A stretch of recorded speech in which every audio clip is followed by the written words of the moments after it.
All right, here we go. We have another edition of Inside Fitness Radio. With today's guest is Dan Kennedy. Dan is from SupplementSource.ca. Dan, welcome to the podcast. Hey, Terry, how are you? Good. This is one of my first Zoom podcasts here. I did one with Mark Megna a couple of weeks ago, and he did on his iPhone. It worked out pretty well, and I appreciate you making the time and kind of working with me on this. No, it's great to be here. Yeah, perfect. So Dan has been in the supplement industry, and he is now the CEO and co-owner of SupplementSource.ca. And before we get into all that, Dan, I kind of wanted to start off like I do with most podcasts. Where did you come from? You know, what's your affiliation to everything? Where were you born and where did you grow up? Well, I was a base brat. So my father was in the military and we just moved all around. What did your father do in the military? Radar technician, and then he retired later. He was working mostly refrigeration, stuff like that. He wanted a job basically that when he retired, you know, he'd have something to fall back on, and it treated him well. So, and then of course, you know, once a base brat, you're in that situation. So I joined the military right out of high school. So where did you go to high school, or was it like a lot of different high schools? Oh my God. No. A little town out in Saskatchewan, Maringo. And my graduating class was 13 people. Oh, wow. Wow. That's, I mean, I grew up in Mississauga. Definitely. That's a big difference there. I thought it was a small town, but 13 people in your graduating class, that is incredible. So when did you get into obviously lifting weights, into bodybuilding? Like, when did you discover that? Well, what it was is that when I graduated, I think it was in grade 9, we had a class trip, and it was to go to the beach.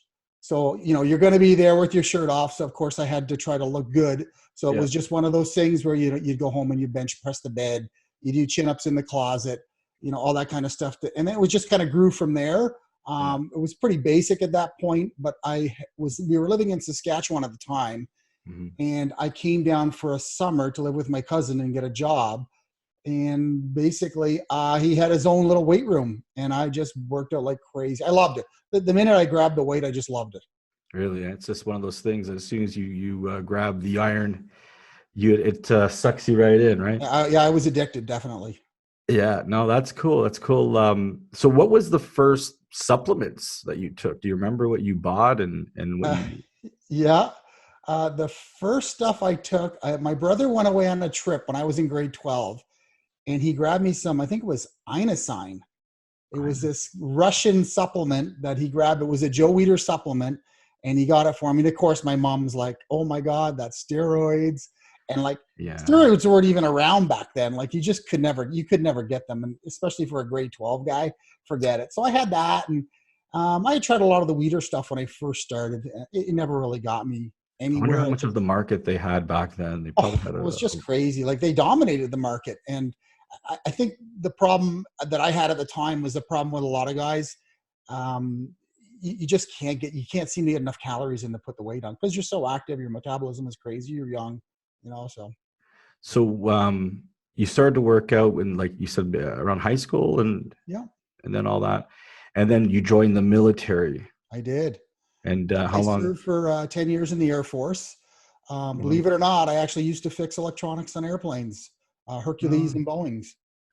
Wow, very interesting. That's quite the career change, eh? Would you ever have thought you would have been owning a supplement company? Yeah, it's pretty wild. I think what it was is that I'd always loved working out. The supplements, that they go hand in hand. But when I was in Kingston doing my basic electronics course, I had seen all the Queen students, and it was just one of those things where I wanted to go to university when I seen these Queen students. So after I left the military, I went to Western and, I got my degree there, and then, things just progressed from that point on. So did you ever compete in bodybuilding or? I did. I competed way back in 91. So 91, 92, 93. So many years ago. What was your first show? How much did you weigh? I think I weighed, I'm going to say 190. And I got second place. It was Mr. Ottawa. So Larry and Sue Champagne, they were the promoters in Ottawa at the time. Yeah. I looked great. for a guy that didn't really know what he was doing, I came in shredded. It was a great experience. I really enjoyed it. And of course the bug, it was there, for sure. Yeah. But I think the biggest thing was, I had always wanted to do the Kingston show, because that was really my first bodybuilding show that I had ever seen. Hmm. It was close to Belleville, where I was living at the time. Yeah. But when I was competing, like doing the Ottawa show and stuff like that, they didn't have the Kingston show. So it was just one of those things that I'd always wanted to do. And, Yeah. like 10 years later, I was able to do it. So, Oh, wow. Incredible. yeah. So which bodybuilders did you, look up to when you were younger? Who inspired you? Who'd you like? It's crazy because I used to I'd have pictures on my wall of Gasperi. I just loved that he was so shredded. It Oh, was yeah. just one of those things like, I want to be like this guy. And that's my focus, when I do the training with my clients, but also, when I was doing shows, I never really seemed to have, a lot of mass, but, getting shredded, sticking to a diet, buckling down, it was never a problem. Yeah. Unfortunately, I met Rich in Montreal, and he must have been having a bad day, because Oh, really? we did not get along at all. It was ruined. I tore all his pictures off the wall, and I've never bought a No. product to this day. No way. What happened? Would you like? What was it like? Was he I guest can't posing remember. or? I can't remember. I was all starstruck, and I don't normally get starstruck or anything like that, but he was just arrogant or something like that. And it was just Yeah. like, no, never again. And then, like I said, when he started his supplement company, I've never bought a Gasperi product. Really? Yeah. No way. That's funny. I actually He just spoke. ruined it. Yeah, I spoke to Rich last week, and I'm gonna get him on the podcast. He's definitely got a very interesting career, and someone who I mean, if anyone knows triumphs and adversities, Oh, yeah. Rich Gaspari does. And I think as a bodybuilder, it's funny that you say that there's someone that you see when you're younger, they inspire you. I mean, listen, obviously, yeah, he probably had a bad day and all that, because I'm sure a lot of people will see the opposite. He was a good guy, but who knows? I mean, I worked with a lot of different bodybuilders, and some of them were great. Tom Platz, he was awesome to work with, and there was some other guys who were just assholes. Yeah. And I didn't really, good for you. You could, I don't care who you are, really. It's no big deal. Don't have to be a dick. So that's kind of funny. And yeah, it's funny how things work in life, where it's like I remember Kevin Levrone was the guy that I looked up to as far as physique wise. I didn't know them, because it's only what you read in the magazines back then. It wasn't like you can, you would see a video if it was on TV. If you remember, like Muscle Mania, No. they had TV shows on TSN, and they had Fitness America, but it was like 30 minutes, maybe a week, I guess, or an hour or whatever at the most. Where nowadays you get so much content, so you can like Callum, or you could Chris Bumstead, or wherever it is, because you like the personality, not even necessarily because of what they want. But yeah, I mean, Kevin Levrone was someone I looked up to, and I thought, wow, his muscles were, he was crazy. I mean, he was crazy ripped. And then I met him one of the first times when he wasn't a bodybuilder, and he was just like normal. And Yeah. it was kind of weird. I mean, it was at a bar in Germany, actually. And the bartender, one of the guys, was showing a photo of Kevin Levrone to the bartender, going, "This is the same guy." And the bartender was like, "Nah, it looks, it's not the same guy, because he had big muscles, and I just look normal." Yeah. It No looked way. bad, No but way. yeah, I know. I mean, bodybuilding is interesting. What do you think now with, I mean, we try to tie in some current trends here. So you've been to a bunch of, I mean, you didn't, obviously, no Arnold this year. You've been to a bunch of Arnolds, which is, it's crazy now that there's not one, but the Olympia and all that. What do you make of, who do you feel has a shot at this? I think it's going to be more of the same. Like the Yeah. guys. I like Bumstead, but like you just don't know. The guys can come in, they can come off. What do you There's think of the guys nowadays? Like, um, which physiques do you look at, and you say, okay, Gaspari was one of the best ones, and then you got guys who are like, Jay or wherever it is. I mean, different guys have different shapes, so it's whatever's appealing. Who do you would think now looks good? I like it all. I Really? really do. Like I appreciate what the men's classic physique is doing. Yeah. Keeping the aesthetics, but I still like the freak factor. I really like these guys getting just jacked and ripped. It's just, to me, it's a tell that they're willing to commit and push their bodies to the max. And I think that's what I like about it. You're hardcore. Yeah. Yeah. Hardcore when you say freak and all that. And it's funny because I spent obviously some time at Muscle Mag. You must have read the magazines back in the day. Yeah. Yeah, you were that guy. Did you ever go to the Muscle Mag Star Weekends? Did you ever? I did actually. And Oh, no way, you did. Which one did you go to? oh, I know Bruce Patterson was at one. I seen him up there. And I can't remember. Like, it was a good weekend though. It was pretty good. Probably at the Airport Road Yes, store. Airport Road. Exactly. Yeah. Yeah, because when I started working there, they had a couple different. Um, they had a couple different Star Weekends, and it's funny because I'm laughing because I got Costa here. He just is behind the scenes, and we were talking about Bruce Patterson before we got on Zoom here.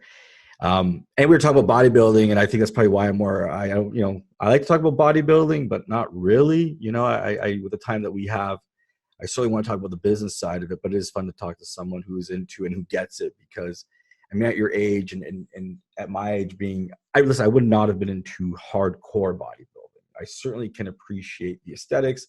I'm more of a sports guy. I like to look and see a physique and say, wow, okay, that guy looks great. When Tiger Woods, I mean, he looked great for a golfer. He changed the game, especially when you had guys like John Daly and all that. But then you got your fans who the Muscle Mag days. I know so many of these guys just because we used to have magazines that were like 350 pages. Oh yeah. Yeah. Muscular Development was up to 500 pages at one point, and that was where you got pretty much all your content. So it's crazy. So let's talk about life and when you got into it, because you worked your way up the system. It didn't sound like you're obviously born into any money, or I mean, because Supplement Source is it the biggest or one of the biggest websites in Canada for sports nutrition? Easily the biggest sports supplement retailer in Canada. You're not a shy guy. That's one thing I like. Yeah, no. Well, I could be shy about it, or I'm just honest about it. And I don't think anyone can touch us. I think there's a lot of guys that like to pretend, but I see the numbers and I can see the web traffic to the other sites, and I just know. Okay, so let's get straight. What makes you different than everyone else? Because online nowadays, I've got options. We all have options. We can obviously go to a lot of different places. Why do people shop at Supplement Source? What's one of the main things? I think we have the best prices. Pricing? Yeah. Like the selection there, we're slowly growing. We don't typically jump on a lot of brand new items unless there's a huge demand for it. Yeah. But we would have the blowouts and the discounts, and that's our focus, is giving products to the customers at the best price.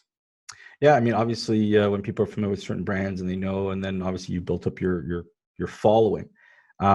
So how did Supplement Source start? How did you get involved? Let's talk about like your career after, was it the military? You got into. So after I retired from the military, I went to the University of Western Ontario. It's Western now. Yeah. I did my 4 years there, and then I right out of university, I think probably within the first month, I went and applied to a job at Nutrition Club. So Nutrition Club was at the time and still are a distributor for sports supplements. Yeah, they had some big brands probably back then. What year was this around? 2002. Yeah, 2002. You had what back then? They probably had Metrics, maybe. I don't know. I know John Messenger. He's the owner of Nutrition Club. He started with that, but at the time they had Promax bars. What else did they have? I know they had Promax, and they have Ultimate Orange. Was that around? Not when I was there. I'm not sure if they had that. They probably had. He's had every brand. I think all the brands, they kind of go through the different distributors. They just a little bit here, and then we don't like it. We think the grass is greener somewhere else. I know he had EFX at the time, and it was just it wasn't a paid job. It was like a sales job. So I didn't get a base salary. I didn't get gas. So here I am living in London, and I had to travel to Toronto. Basically, I think my territory was Toronto East all the way up to Ottawa.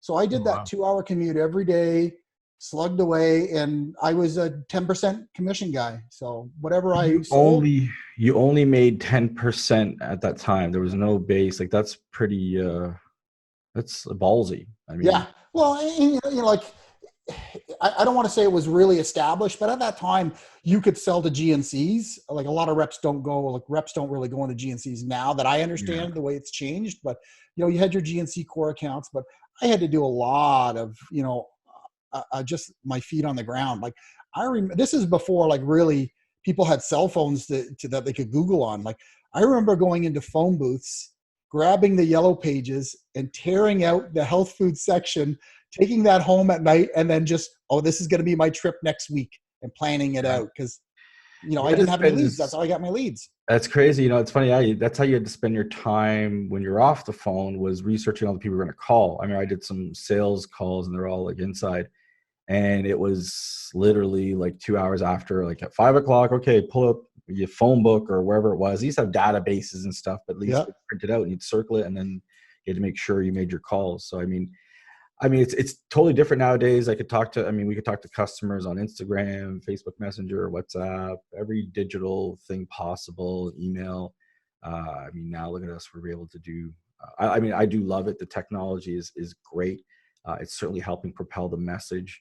Um, how do you feel about, okay, like Amazon, for example, they're stepping into the space. They're getting, selling more and more supplements from what I see.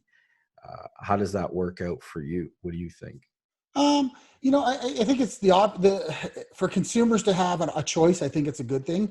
Yeah, What's different about Canada and the States is Amazon is definitely behind in Canada than they are in the States. yeah, Will they ever catch up? That's hard to say because the problem with Amazon in the States is like the wild, wild west. People are selling like crazy. Anyone can sell it. Whereas in Canada, the brands really control.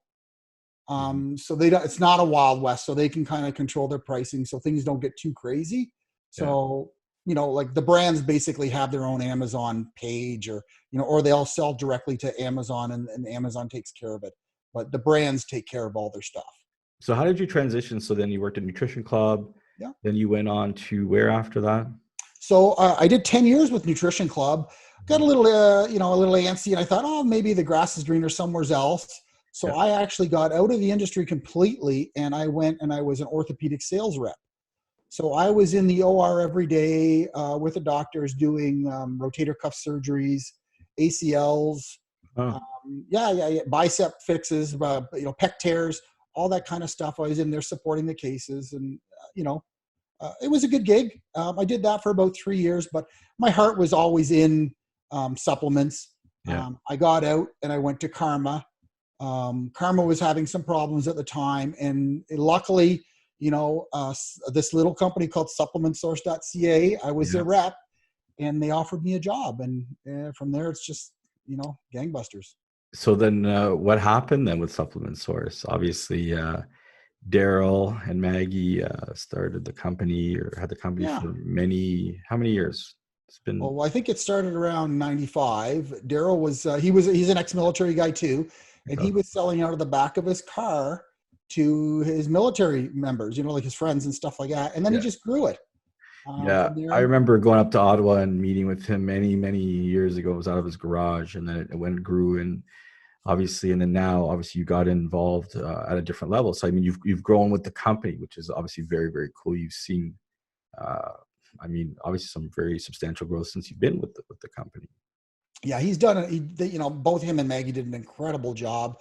They've moved several times just because they're growing, Yeah. grow. It's all that company does is just grow. Yeah, Um, I could say, like, just working with you guys over all these years and seeing what you guys are doing, you're very hands-on. Listen, everyone's gonna have their competitors. They're all gonna have, whatever good and bad things. The one thing I see, from where I sit is, yeah, you guys live and breathe this. When you talk about supplements, and I do think in our industry, there's something to be said about people who have the pedigree, who kind of understand supplements, because I don't care, what kind of masters you have, or you could have whatever, a PhD in something, just being acclimated and being used to a certain environment and understanding it, I think is a big plus.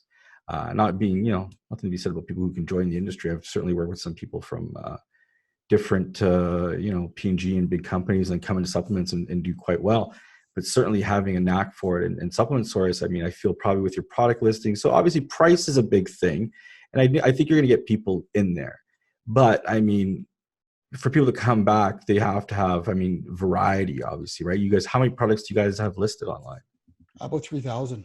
3,000. And it's And service too. Like, hey, we take care of our customers. We have a yeah, sample program. We're very, very fast. Our goal is to get the product out the same day as it's ordered. So it's there's a lot of guys working in the back, put it that way, picking and packing, to get the uh, orders out. and how are things right now? It's obviously we're recording this. It's St. Patty's Day, and the province of Ontario, most provinces now are state of emergency with the COVID-19 virus. Yeah, I mean, some businesses obviously they have to shut down restaurants and bars and all that. And how's anything affecting you guys right now? Well, we're taking the lead of the government right now. If they say everything's got to shut down, Yeah, for sure. But we're monitoring everyone. If we've got any, but we haven't had any issues. Like, no one's sick, no one's yeah, got a cough, nothing like that at all. Luckily, knock on wood. But yeah. like what we couldn't do it without the staff. Put it that way. It'd be very Yeah, difficult. yeah, you have definitely a team of workers back there, and I guess what's the biggest sales time? I would like to think being Canadian would be Boxing Day or Boxing Week or Boxing Month now, but is it like Black Friday? When do people go online and buy their supplements? I think Black Friday, Cyber Mondays is top It's for crazy, sure. eh? So Yeah. being a Canadian website, people are it's crazy. The Black Friday thing is taken over. Yeah, yeah. Like you would think it'd be Boxing Day, but that would always confuse me. How Canadians would go in debt for Christmas, and then one day later everything's on sale. Like I could never figure that one out. But I just went with it. I agree with you. I just went with it. I went to go line up at Canadian Tire with my brother. I mean, it was bizarre, but whatever cash we got at Christmas Day, we used the next day, and we'd go buy like yeah, a Discman or a Walkman or something like that. And that's the thing too. These kids understand that shit was expensive back then. yeah. Even the computer, it's like you were loaded. Those things were like $4,000. Like, you kidding me? Like, it was way more expensive for these types of things, or even a Walkman. You really cared about that because that was not a cheap piece of equipment. But Yeah, yeah, I remember going to the gym with those in my my fanny pack. A oh boy, Discman or a you still Walkman. have I a fanny remember pack, that. I bet. Hey, Dan, you probably still have one. Uh, Don't say anything. Hardcore. I was just down at Gold's Gym in Venice. When's the last time you had been there? I've never been. Oh, I know, I know. wow. You've been to LA or no? No, never been to LA. But if you go to LA, you're going to Gold's. Oh, for sure, easily.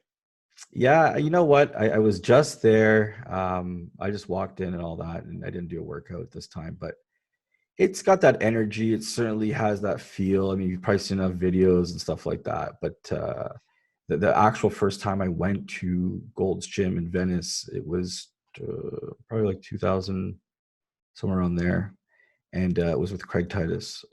Oh, Craig really? Oh Titus my took me God. in, yeah, the first time, and it was way more like obviously bodybuilders and all that. Now you'll see uh, fitness guys, maybe. I don't know if Cormier or someone works there or not, but there's definitely, it's got the vibe, but not really the same way as it used to be. Used to, yeah. And I wonder now. I mean, there are some gyms here. There's one, Pure Muscle Fitness in Burlington. Yeah. Dorian owns, Dorian's Gym, and yeah. yeah, that seems to be It's a hot spot. hot spot for sure. Hardcore guys who are even coming in from the States are going there, which is pretty cool. And I think it's great for, since Muscle Mag, when I worked at Muscle Mag, we had our own gym. It was pretty big operation. It was probably about 100 people at one point, Wow. and it just had that sense of community. You know what I mean? I get online, we have our community there, but it was kind of cool to have an actual place where people would go and work out. How about in your area? What's the gym out there? Where do you go? Well, I've got a membership to the Standard Good Life, and I had that mostly probably because when I was working on the road, Yeah. if I had to go to a gym, my Good Life pass would get me anywhere. I belong to Mavati, but I think the one for the younger crowd is Regan's Gym, Flexplex. I think that's Oh pretty yeah. popular with the younger crowd. I don't really go. I go. I have partners now, and I try to make it in, but it's certainly not the priority it used to be.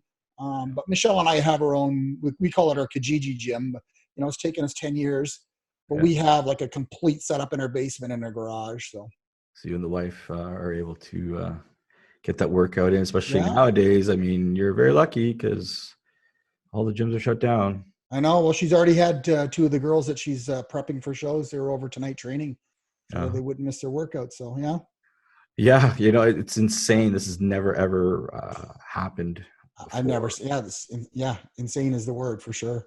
I mean, I remember being at Muscle Mag and working for Robert Kennedy, and it was like a recession hit, and people weren't really, times were kind of tough. And he said that a time like that, he goes, people go to fitness, people tend to work out if they're out of jobs, all that. I mean, the gyms were still open back then, but I think nowadays people are going to get creative. This is what I see is, yeah, we can't go to Good Life right now. For the next, let's just say the next 2 to 3 weeks, no go. What are you gonna do to train? I actually had two bodybuilders call me today and ask me if I still have my gym because they want to go work out. I said, sorry guys, just close. I go, why don't you just go outside, go grab some logs? Like, you got to start doing something. So I think we'll get creative with their training, because you're not going to have a choice. You know what I mean? Like that, or obviously start selling home equipment because people will start buying. I would think I've even seen, like, I think it was a competitor in the States. They're pumping the bands and all that kind of stuff. Don't miss your workout. We've got bands for sale. Grab them from us. So what are some of the top sellers right now on the website? Well, All Max is easily our number one brand. So Isoflex kills it. C4 is also another well-known product. It kills it. There's so many of them, but definitely Isoflex easily number Which one. flavor? What's the most popular flavor? Chocolate.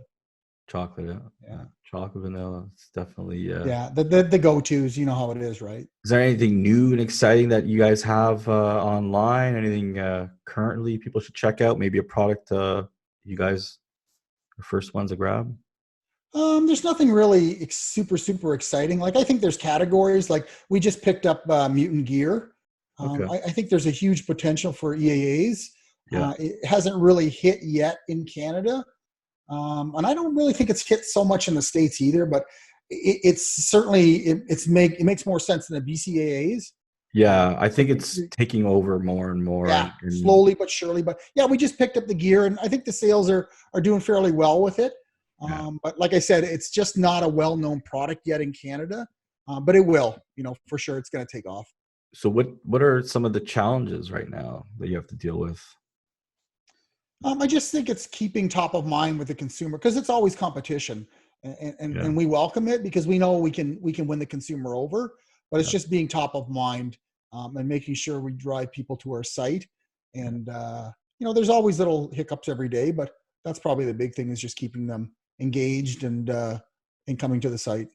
So if they have like questions, stuff like that, are they able to call in or reach out? Like, how does this work? We do have an email line that they can give us a quick shout. Obviously, we can't give recommendations, but Yeah. we can always say, hey, this is our number one seller, blah blah blah, all that kind of stuff. So yeah. And Yeah, like it's like when I using the go. stuff too, they all want to know what's the best tasting product. So we See, here's the trick. It's like when I go to a restaurant, don't ask the waitress or waiter, "What's your favorite, dish?" Yeah. It's, what's the most popular dish? Yeah, Exactly. exactly. It's like, I don't Because care if what you people didn't like it, they wouldn't buy it.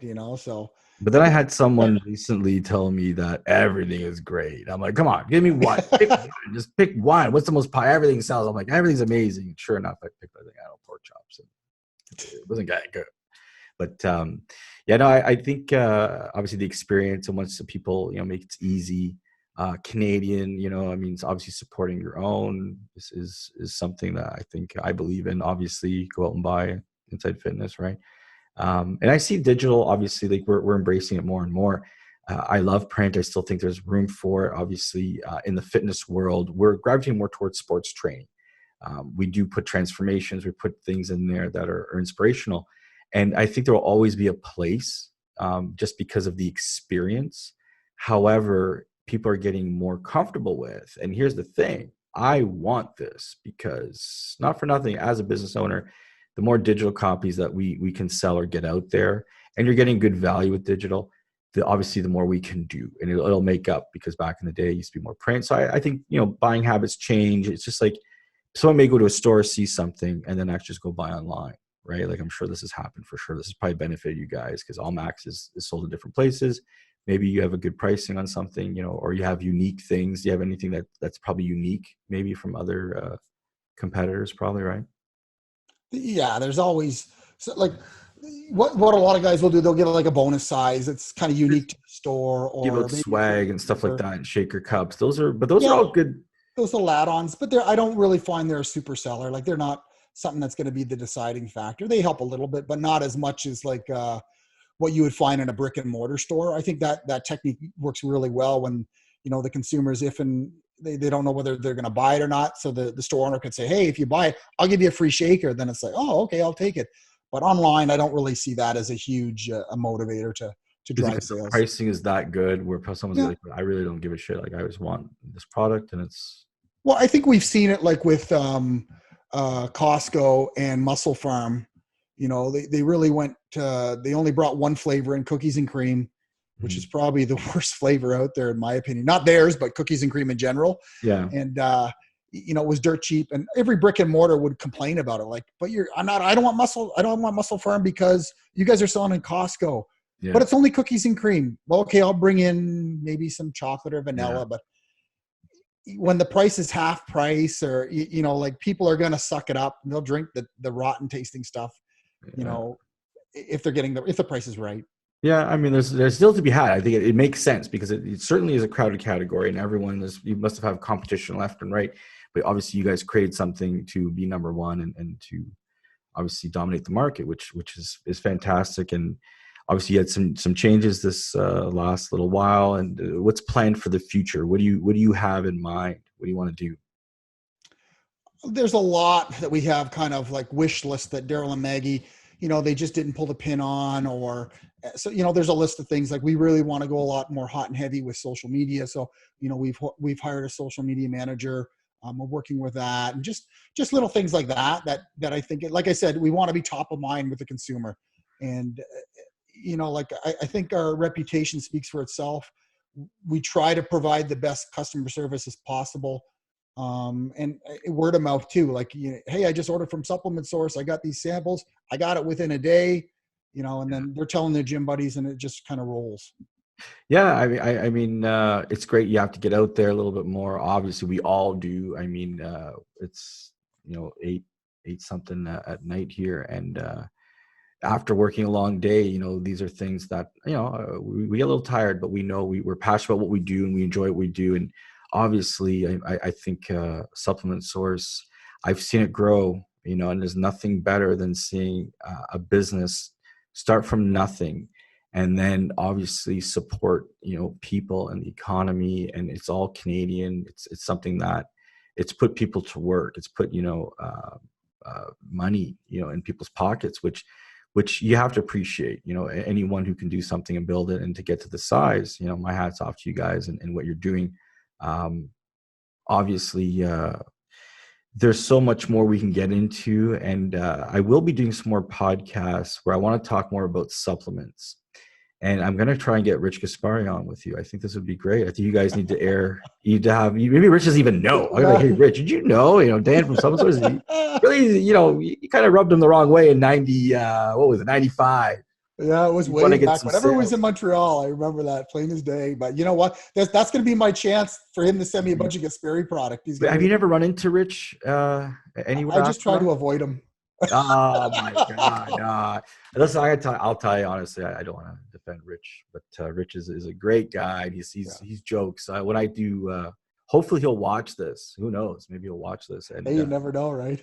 you know what? But it's funny. It's funny to hear that story. But yeah, I want to do some podcasts where I get people and talk about supplements. You know, I'm trying to get more into the rhythm of doing these on a regular basis. I'm doing them in clusters, but I'm certainly getting better with, you know, trying to get scheduling and all that, and even to get retailers together and, you know, have a conversation about what's going on in the market, what's happening. Um, I am, like, you know, trying to get people to send in questions and ask, and you know, I appreciate you making the time today to sit down and talk to us. Is there anything else you would like to mention before we go? Well, I think you have the new product section too in Inside Fitness. Do you not? Yeah, we do like a Yeah, product section all the time. We're always putting that stuff in. showcases a lot of good products. I think Well, I watched an interview you did with Jeff. He's got his clean fats product. That was Yeah. pretty good. Like that's doing well for us too. So Yeah, you know what? This is the thing. Like I said, there's a lot of, right now there's Canadian guys. I've had some American guys, whoever's willing to kind of get on, the microphone and talk about stuff and to be transparent. People want to know who's behind the brands. Why are they buying from these guys? What's the whole deal? And yeah, no, and especially with the Canadian products. I mean, there's so much up here. And hopefully, yeah, we have, and I gotta get some bodybuilding guys. I'm trying to get Jay Cutler on here. It would be great to get Ronnie and I don't actually want to talk about too much bodybuilding. I'll wait for Costa and we can get into the body. Maybe we'll do a podcast now or after this on bodybuilding. Let's talk about the business, you know what I mean? And where things came. And it's great, right? And you combine, obviously you're not in the bodybuilding business, you're in the supplement world, but fitness and all that's kind of tied into it, and putting those together, it's fantastic. So well, thank I you. think there is a like room, like you had mentioned too earlier. There is a place in the industry for print. Yeah. I believe it. Like maybe we can do more in the future too, because I know we run our one pager, but I think there's room to put more ads in Inside Fitness because it's a great. Really, what else is there out there? Like there's nothing. I'm just glad I got this on video. This is great. I got to reloop this. And like Yeah, next I know. week, I'm going to send it to I'll you. be You're getting the like, PO tomorrow. You're going to be, who's this guy? I'll redub it. I'll see he's going to buy a lot of apps. Now, like I said, I always appreciate the support. You never know. And yeah, there's room for everything. You know what I mean? Like, and one thing I will say about the whole print thing, because I do laugh when people say print is dead and all that. It's like, Nah. radio did not die when TV Yeah. started. It just changed. And even to this day, I said this, I think it was on a podcast something the other day. I'm like, the fact that radio's still around. I mean, there's satellite, there's all kinds of stuff. I mean, but there's a market for it. There's certainly that fills a certain need. So people like to read things or take in their information a certain way. And I do miss some of the stuff, the way it was written. You know what I mean? If you could go to the Arnold or to the Olympia and see it, but if you weren't there, or even if you watch on a pod or on a broadcast, to actually have someone's interpretation about it is something to be said, and that's certainly gone. I don't think that's around anywhere. Well, I think print has to evolve a little bit. Like you would certainly know a lot better than I would, but I agree 100% that we need print for sure. Well, it's I'll tell you the thing is, like, people see it out there, but then you start getting the digital magazine, so it kind of works together. So people do like to go buy it. They have something to feel, touch. It is a bit of a status symbol as far as what you have on your coffee table. I mean, don't forget that. People do. They like fashion magazines, and we're here to create ideas. You know what I mean? Like, we're here to ideas to entertain people, and so it serves that purpose. And then they buy it. They may keep it. I don't keep a lot of paper around. I can't. I don't have the room for it. But then I certainly have all the digital stuff. I even have Muscle Media 2000 on DVD. I got that. I got the DVD too. Yeah. I got that. You got it. Oh yeah. Hardcore. Yeah. All right, Dan. I appreciate the time. Thank you very much. Social. What's your Instagram? Oh, that's a good one. SupplementSource.ca. I better look that one up. You don't have your own personal Instagram. I don't even remember what it is. Wow. All right, Dan. We got I think something like that. By the time this thing goes up, we'll have to put one up there. Yeah, for sure. All right. Thank you. Thanks, Terry. Take care, eh?